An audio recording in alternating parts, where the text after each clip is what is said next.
You're watching the International Slam Series. Now, back to the show. We have now moved on to our last performance of the night, our special guests, the Twin Poets. Before we give them the floor, I just want to say a little bio first.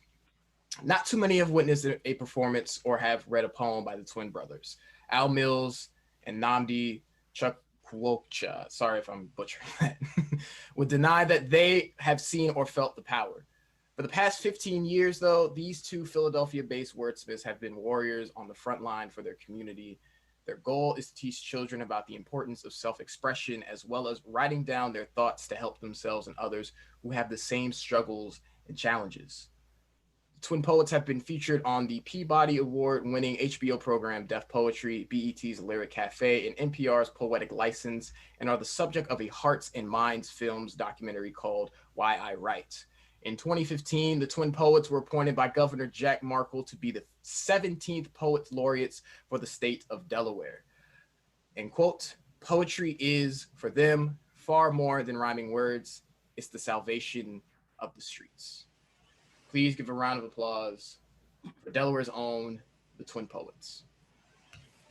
Right.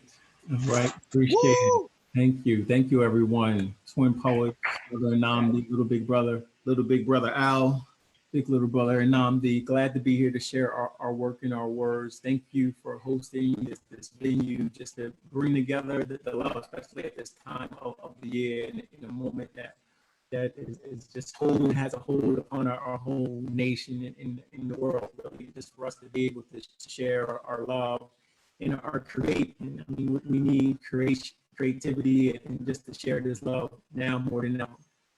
So we'll start a few of our pieces. So this is one of our poems entitled Why I Write. And we host a series of writing workshops, and at one of the workshops, a little girl asked me, Mr. Al, why do you write those poems? I gave her a normal poet answer. You're not around this since I was about your age. Come on, let's write your mama poem. And she says, no, I mean, what makes you write? Why do you write those poems? So I wrote this poem entitled Why I Write. I write for those little kids. For the ones who never had a chance to just lie in the grass and look at the clouds. For the ones that hide on the inside when she's asked for volunteers to read out loud. I write for the ones that even looked up into the clouds without expecting to feel rain. I write for little girls in which double dutch near blood stains and don't know without change. I write to show the youth that there's far more important things for them to think and talk about besides the fake beef between Drake and Nicki when Jordan's coming out. I write to give a voice to everyday beautiful things like birds flying south and leaves changing colors of your looks. I write for all the fiends out there who out there never get hooked. I write for all the nephews out there that know the pain. I've seen that favorite uncle go from being one of the coolest cats on earth to junkie always begging for change. I write for relatives that can't relate to one another. For the girls who are looking for love and balance out teen mothers. I write for the circle of poverty that never ends in the PJs. For grown men that prey on young girls these days. I write for the beautiful artists, the talented poets, singers, and scholars whose talent wants to path for these dollars. I write because a man with a ball in his hand has never been a threat. That's why LeBron and Steph can cash $1 million checks. I write for jail cells to get filled before the prisons are even built. I write for those see prisons as business and more than CEOs. Those men that build these prisons, fill these prisons up with people in the hole. I write for parents that don't have good parenting skills, like the ones that buy outfits out and paying bills. I write because God starts into my mind in the form of rhyme, and my mind's rhyme ticket to confines and grimier places. Some never was seen by their faces. And when I address the fact that so many black teens never seen their father's faces, they label me racist. So I write to share my love for words with the children because God is on my tongue and the world is in need of feeling. I write because the children didn't understand the depth behind the depths of Biggie Pac. I write because there's no more room at all for rest in peace, man, the Mookies on my block. I write for all the mothers that had their children killed by guns. I write for all that love you, the fathers that protected their sons. So I write. Thank you. That synchronization, though. Little kids try to live their life all nice and clean. But the inner city is gritty, and dirt gets all in between. Their self-respect and self-esteem. And by the time they're 13, they've given up on their hopes and their dreams, willing to settle for whatever life brings, wasting time chasing shiny things. So hard for him to sleep at night because of the screens. He ain't even seen 16, but you can see some things that turn a preacher into a fiend.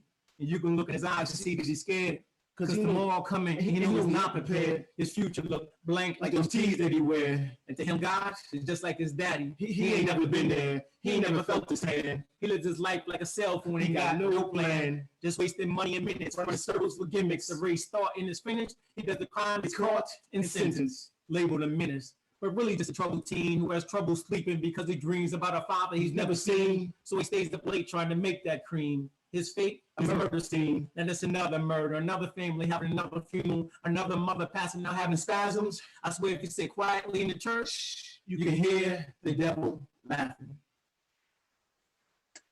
Woo! And after Walter Scott was killed, my son and some of his colleagues were driving over to the rally over in South Carolina. And on the way back, he was pulled over, and he's on the phone with me, and you know, and the members that were in the car, they were all hyped. Well, he's pulling us over for nothing, all this and that. And I'm trying to, you know, to be a father, you know, to have a son that you raise and you raise him up to be the stand-up gentleman. And now, okay, but at this moment, I just want you to shut up and do what you say, so you can drive away from this encounter right now. And that conversation led us to this poem right here. So this is. Dad, before you say anything, Dad, the officer pulled us over for nothing. Dad, we wasn't even doing nothing. He pulled us over for nothing. I don't care if you weren't doing anything. Don't try to put your seatbelt on right now. When the officer approaches, keep your hands where you can see him. But Dad, he pulled us over for we wasn't even doing nothing. Do not go in the glove box until I tell you to. I don't care if you weren't doing anything. Dad. Everybody in the car, keep your hands where he can see him. You yelling at us like we did something. We ain't even doing nothing, Dad. He pulled us over for nothing. We already had our seatbelt. We weren't doing nothing. Just because you're young and you black, don't think that you can't be shot. Don't forget that Tamir Rice is only 12 years old playing with a toy gun in the park. And we've seen that it's nothing routine about a traffic stop. A busted tail likely did something tragic like my only son being shot. So when the officer approaches you, stand still, do what he says. Don't talk back, don't resist. No matter what, don't try to pull your pants up or reach in your pocket and pull up your cell phone, because around here, there's a war going on. It's just a war going on outside. There's a war. It's a war going on outside. Outside. It's a war Going on outside.